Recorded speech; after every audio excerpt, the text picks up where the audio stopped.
Praise the Lord. நீங்க எவ்வளவு பெரிய பலவானா இருக்கலாங்க. உங்களை சுத்தி அநேக சத்தம் உங்க காதுல கேட்டுட்டே இருக்கலாம். என்ன மாதிரி சத்தம்லாம் கேக்குறீங்களா?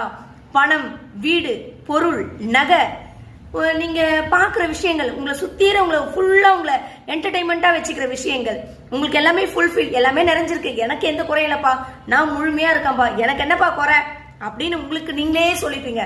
ஆனா இது எல்லாத்துக்கும் மேல இது உலக பிரமாணமா உலகத்துக்குள்ள இருக்க சத்தம். உலகத்தை விட மேன்மையான பகிரங்கமான அதிரடியான ஒரு பயங்கரமான ஒரு சத்தம் இருக்குங்க. அது யாருடைய சத்தம்? அந்த சத்தம் என்ன சத்தம்னா, காதேஸ் வனாந்திரத்தை அதிர பண்ற சத்தம், அக்னி ஜுவாலைய பிளக்கிற சத்தம், தண்ணீர் மீது தொளிக்கிற சத்தம், கேதுர்களையும் லெப்னோன் மரங்களையும் முறிக்கிற சத்தம். அந்த சத்தம் யாருன்னா ஆண்டவராகிய இயேசு கிறிஸ்துவோட சத்தங்க. அந்த சத்தம் மட்டும் உங்க சுத்தி இருக்கிற பல தரப்பான சத்தத்துக்கு நடுவுல அந்த சத்தம் கணீர்னு ஒலிக்கும்.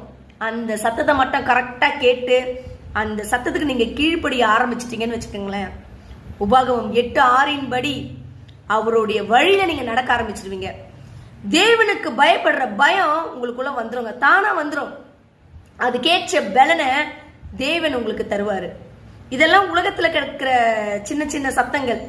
மெயினான சத்தம் பாத்தீங்கன்னா கர்த்தருடைய சத்தம். கர்த்தருடைய சத்தத்துக்கு நான் எப்படி கீழ்ப்படிவேன்? அது என்ன சத்தம்? ஒரு பிரச்சனை, அந்த பிரச்சனைக்குள்ள நீங்க போக மாட்டீங்க. ஒரு ஆர்கியூமெண்ட், அந்த ஆர்கியூமெண்ட்டுக்குள்ள நீங்க போக மாட்டீங்க. ஒரு அடிதடி, அந்த அடிதடிக்குள்ள நீங்க போக மாட்டீங்க. உங்க பணத்தை ஒருத்தவங்க ஏமாத்துறாங்க, அவங்க கிட்ட போய் சண்டைக்கு நீங்க நிக்க மாட்டீங்க. குடும்பத்துல ஒரு பிரச்சனை, எல்லாரும் கத்துறாங்க, எல்லாரும் எமோஷனலா இருங்க, உங்களுக்குள்ள மட்டும் ஒரு சமாதானம் இருக்கும், உங்களுக்குள்ள மட்டும் ஒரு நிறைவு இருக்கும்.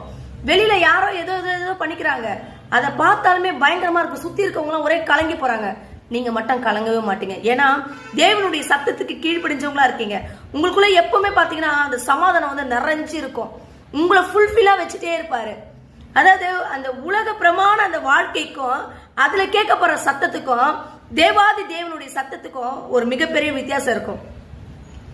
ஒரு ஃபங்க்ஷன் வச்சுங்க, அந்த இடத்துல ஒரு 1000 பேர் இருப்பாங்க. அந்த 1000 பேர்ல நீங்க மட்டும் தனியா தெரிவிங்க. உங்க மேல லைட் அடிப்பாரு, வெளிச்சம், அவருடைய வெளிச்சம் உங்க மேல பிரகாசிக்கும்.